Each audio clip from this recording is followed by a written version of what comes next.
Good morning!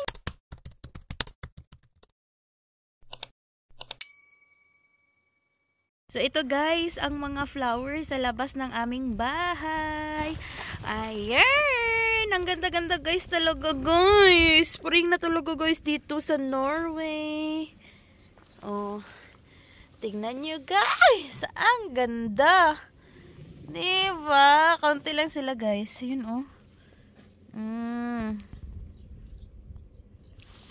Ayan. Oh, diba? Bungacious.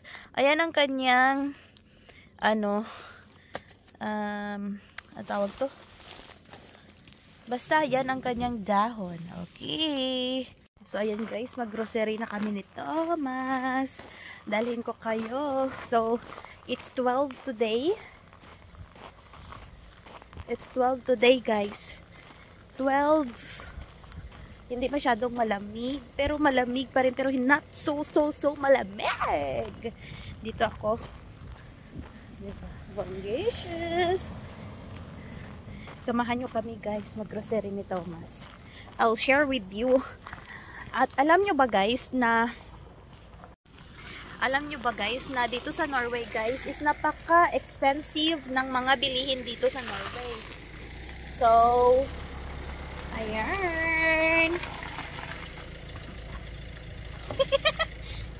Wait lang guys. So hello guys, i-voice over ko na lang to kasi kulang yung sinabi ko dito. Ang dapat na i-share ko guys is etong dito sa Norway, ang mga foreigners makakahanap dito ng trabaho nakadepende sa skills, education at language ability. Ang language ability guys is kung paano ka makapagsalita ng norsk. Napaka-importante guys na marunong ka magsalita ng norsk kasi kapag marunong ka, dagdag din yan sa sahod guys, marunong ka magsalita ng norsk. Paulit-ulit, kayo na lang magintindi. So, jobs na demand para sa mga foreigner guys are nurse, doctors, healthcare assistants.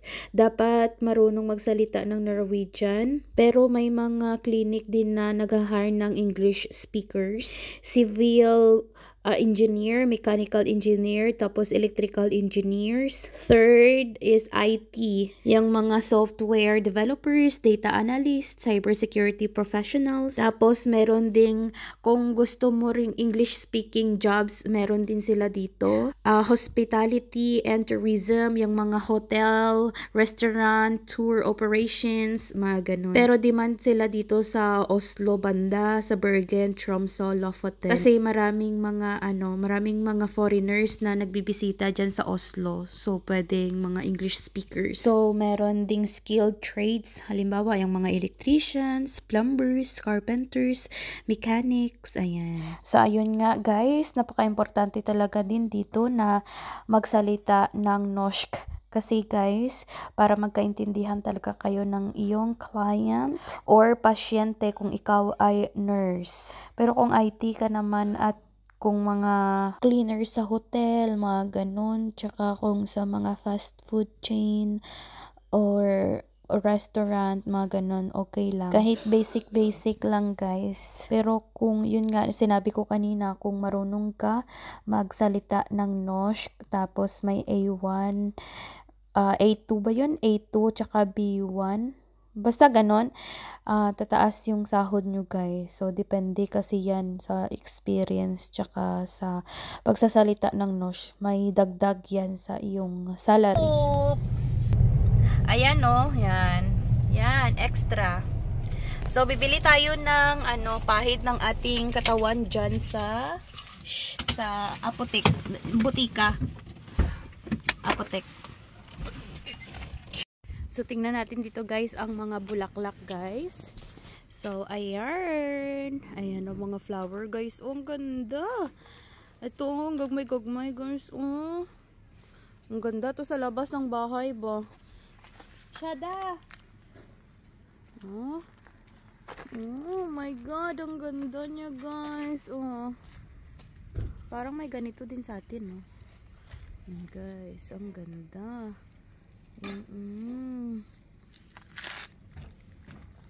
Oh, diba? Spring na kasi dito, guys. Meron din tayo dito sa Philippines ganito. O sa Kapatagan nakita ko.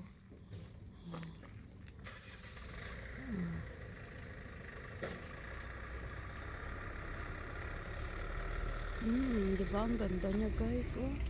Saka flower. Video tayo guys. Kasi kaunti lang tao dito guys sa parking. Ang ganda niya guys. Oh, tingnan niyo. Oh my gosh. Diba? Doon na si Thomas sa loob guys.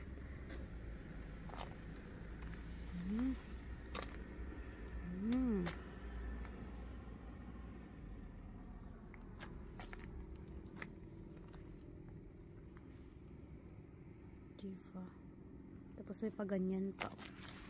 Wala tayong pera guys. So tingin-tingin na lang tayo. Lavanja Farm. Yan dito guys sa Norway. Pwede nyo i-recycle ang bote. So may pera sa basura. Ayan. Malaki din ang makukuha natin dyan na pera guys. Minsan nasa 200 kroners kami, minsan nasa 100 kroners. So magkano din yun sa 500 pesos din sa Philippines. Diba? Bongga siya guys. Tsaka ang mga water dito guys, katulad nito guys. Katulad niyan guys. Yan.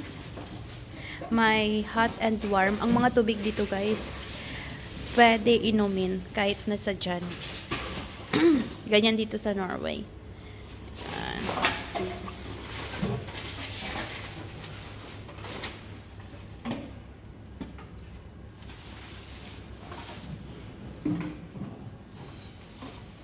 Tsaka ang mga tao dito guys, mahilig sa soft drinks.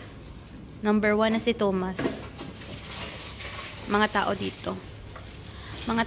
Mga ilang ganyan ang diladala nila. Oh, mga 3, puno. Yan ang plastic. Ang laki. So, ayan guys, 3 kroner, 2 kroner, 2 times 5, 10 peso ang isa.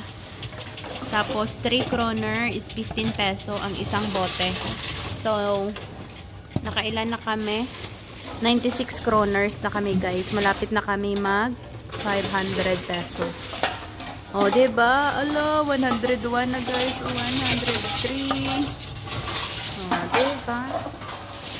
So, may 2 kroner, 3 kroners, 3 kroners times 5, 15 pesos ang isa.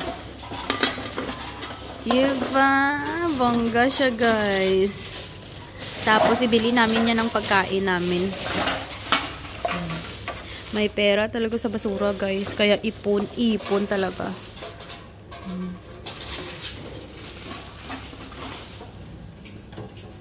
Yan mga Pepsi Max. Mga ganyan Pepsi 3 kroners. Ayan, Breeze is nasa how? Oh, it's not. Naput it there. Hindi pala pwede yung freezer. So, ayan, mga fruits, it's 3 kroners. Mga cans is nasa 2 kroner. Ayan, is 3 kroners.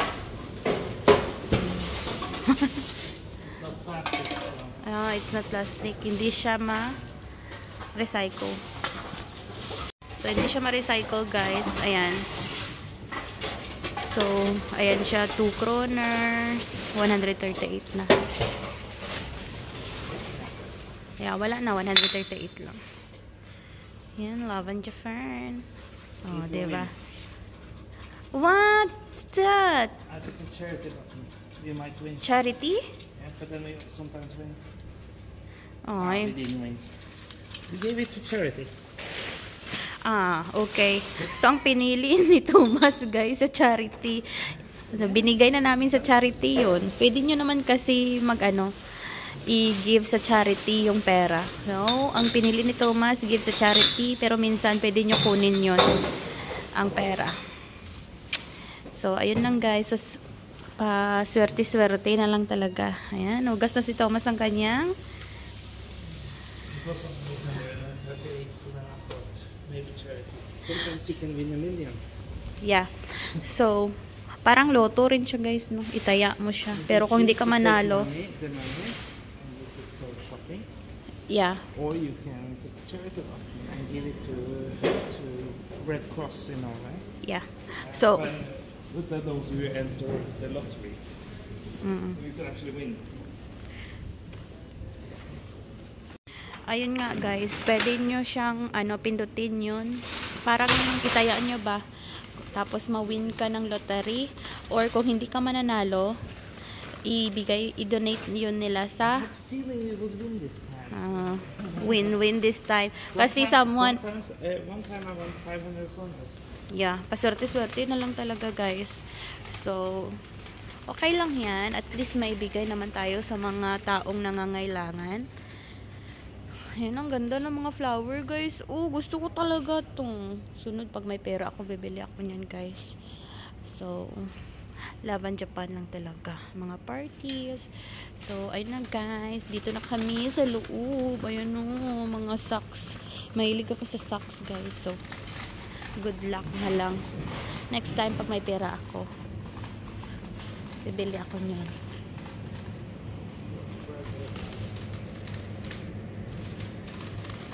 Bibili muna kami guys ha ng mga pagkain namin. At ayun, let's go. Yan. Pili si Thomas ng kanyang bread. So I think we'll buy the bread and kiwi. Yeah. Meron kami tong pagkasal namin guys. Ito lang yung namin yung cake namin. Kasi naubusan na nga sila ng cake dito. Pero at least okay lang din, 'di ba? Napakaganda ng panahon today, guys. Ayan.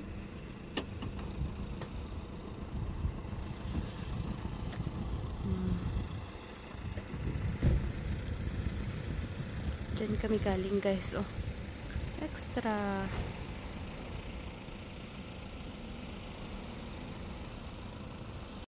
Hi guys! Dito na kami sa bahay. Kanina pa kami sa bahay guys. Gabi na dito. So, nagawa si Thomas ng kanyang burger. Ito ang aming dinner.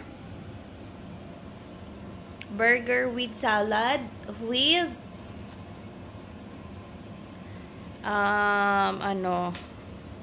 with French fries. Diyan ang aming French fries, guys.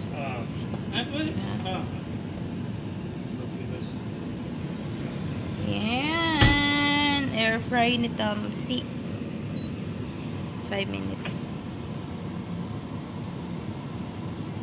Tapos dyan yan niluto ang French fries. Ayan.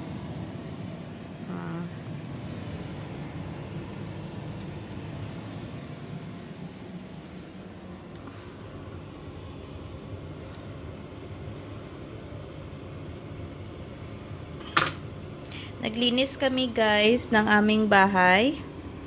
Kakagising lang namin dalawa. Natulog kami. Nakapoy sa paglinis ng aming bahay guys. So naggrocery kami kanina. At ayun nga. Nagmarinate na pala ako ng ng chicken guys. Ayun. Nagmarinate ako ng nag-defrost ng chicken para i-marinate ko mamaya. Kasi dadalhin ko siya sa simbahan tomorrow. Diba? Bongacious. So, ayun lang guys. Hindi ko na kayo sinali kanina sa pag-unload ng ating mga groceries. So, kaya 11 lang. Anong kwenta ng vlog ko na to guys man? Ayun, tas kakain na kami ni Thomas. At ang lunch ko kanina guys, nagpansit canton lang ako. Tapos kumain ako ng aking tinapay. Bumili si Thomas kanina ng tinapay. So, yun lang ang aking lunch. Tapos ngayon, dinner na. Shada! We forgot to buy tomato. We don't have tomato. Ayan, wala kaming tomato, guys. On the Monday, I buy 1 tomato. Ayan ang aming ano guys, oh, plan.